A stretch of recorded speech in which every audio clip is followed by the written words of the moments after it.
এক ইঁদুর এক কৃষকের বাসায় গর্ত করছিল। কিছুক্ষণ পরে সে দেখল ওই কৃষক এবং তার স্ত্রী কিছু একটা প্যাকেট খুলছে। ইঁদুরটি ভাবল, নিশ্চয়ই খাবার আছে।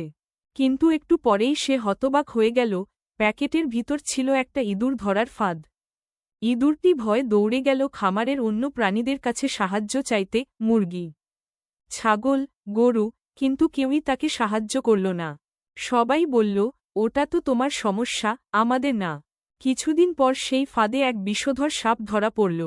কৃষকের স্ত্রী সাপটিকে ধরতে গিয়ে কামড় খেল। কৃষক স্ত্রীকে বাঁচাতে ডাক্তার আনল। ডাক্তার বলল মুরগির স্যুপ খাওয়াতে, তাই মুরগিটিকে জবাই করা হল। স্ত্রী পড়ে মারা গেল, আর শবযাত্রার জন্য ছাগল ও গরুও কাটা হল।